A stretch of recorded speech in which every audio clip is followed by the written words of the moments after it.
We're in southwest Scotland, we're in Galloway. Being on the west of the country, it is ideal for livestock. We're wet and we don't have good arable land. We've got about 830 acres, and we started the conversion to organic in 1999. So that's now well over 20 years that we've been organic. The main thing about how we manage the cattle differently is that we keep the calves with their mothers for about 5 or 6 months. So traditionally in dairy farming, they get separated at birth or maybe 24 hours. And we decided, primarily through demand from the general public who'd visited us, that we should break this trend. Certainly from the cow's perspective, to not have to rear her baby, her calf, it's a huge emotional thing that humans can experience themselves. We've done it successfully for 6 years. We did have an experiment before then which didn't work for us, but it's now working, and working both from an animal welfare point of view and a financial point of view. We start in the morning with raw unpasteurised milk from our herd here, and we put it into the vat and gently heat it up to a nice kind of body temperature or thereabouts, and then we add some special bacterial cultures, and they start to acidify the milk and start the process of turning it into cheese. Then we add vegetarian rennet, which coagulates it and sets it into a beautiful, huge panna cotta in here, and which we then cut with curd knives into nice little centimetre cubes, and then starts a process of heating and stirring over the course of about an hour to achieve a perfect firm curd. And then we let it settle and rest under the whey for half an hour, and then we drain the whey off and put the curd crumbled into our cheese moulds.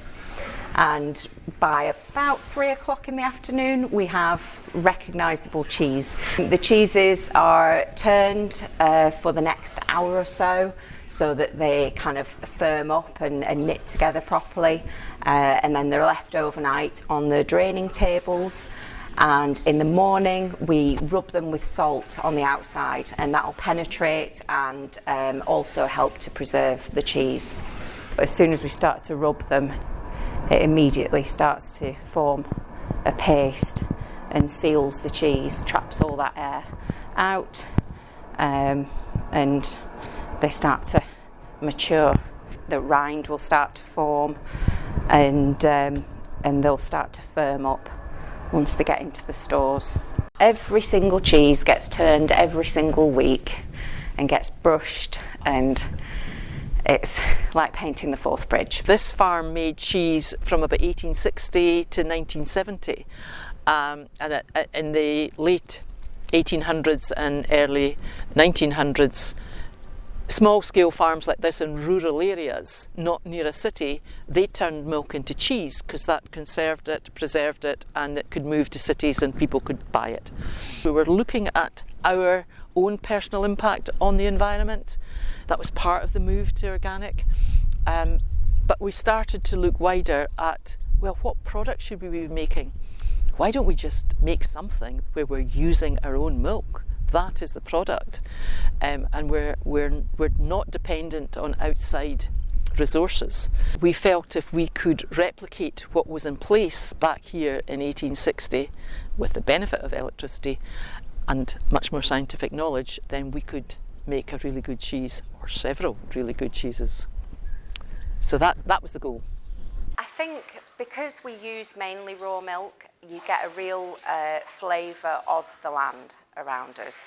David's developed such a broad range of grasses and herbs and whatnot for the cows to graze on, and you really do get that through in the milk. It's beautiful, beautiful milk, and it makes fantastic cheese.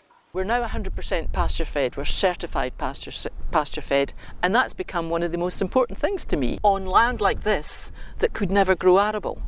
So looking much more at pasture based livestock is I think, vital for the future of livestock.